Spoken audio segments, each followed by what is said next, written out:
bilang kun fayakun, Bapak tidak jadi presiden, maka Bapak tidak akan jadi presiden. Makanya Nyai bilang jangan takabur, ya. Bapak harus rajin sholat. Kalau Assalamualaikum warahmatullahi wabarakatuh.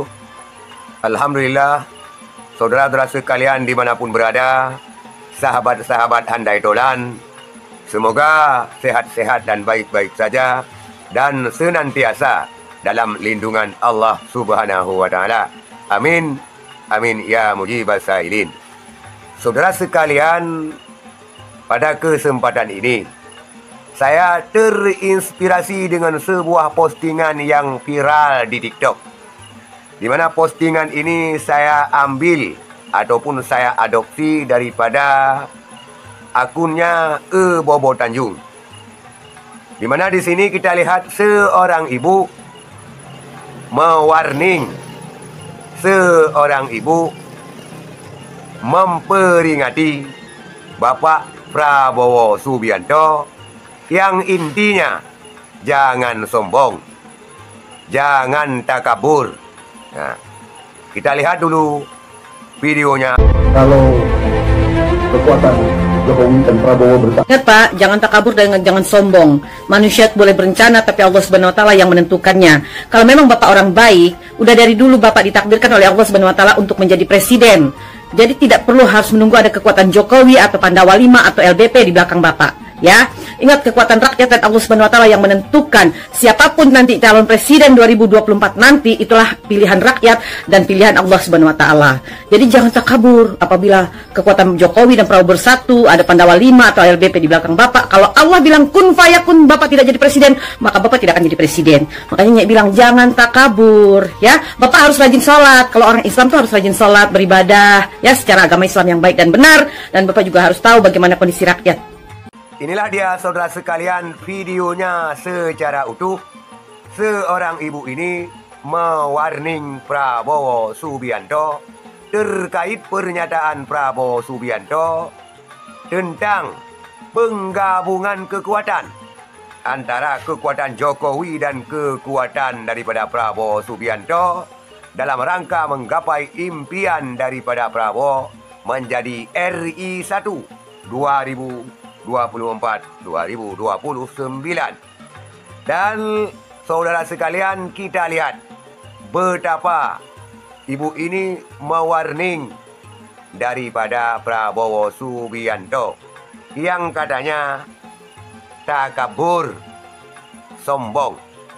Karena Prabowo Subianto menganggap apabila kekuatan Jokowi dan kekuatan daripada Prabowo bergabung, maka insya Allah akan tembus untuk RI 1, begitu kira-kira.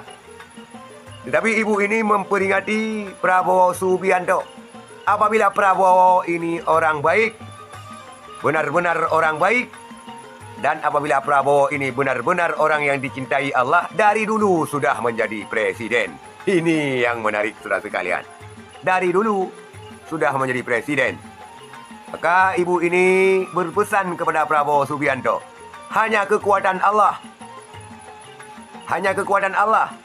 yang bisa menentukan Prabowo ini menjadi presiden. Bukan kekuatan Pandawa 5, bukan kekuatan Jokowi, dan bukan kekuatan LBP di belakangnya. Ini yang menarik saudara sekalian. Karena menurut ibu ini, Prabowo tidak percaya.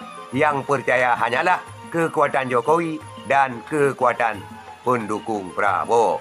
Maka ibu ini mewarning, jangan takabur.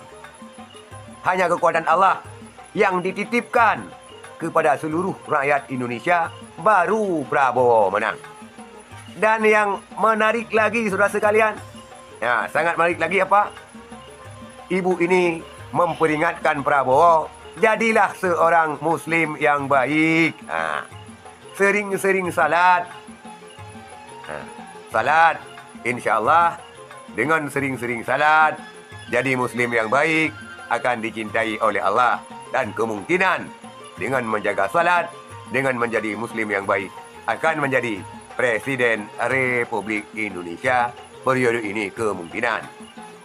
Dan tidak salah saudara sekalian, ini adalah warning yang benar-benar sebuah peringatan kepada Prabowo Subianto dan bukan sebuah statement yang salah. Itulah saudara sekalian menariknya kenapa tema ini saya angkat. Karena ibu ini mewarning Prabowo Subianto untuk tidak takabur dan untuk menjadi seorang teladan yang baik, muslim yang baik, yang selalu menjaga salatnya, sehingga kemungkinan dia akan menjadi seorang pemimpin yang baik. Itulah dia saudara sekalian. Terima kasih atas perhatiannya. Mohon maaf atas kekurangan. Assalamualaikum warahmatullahi wabarakatuh.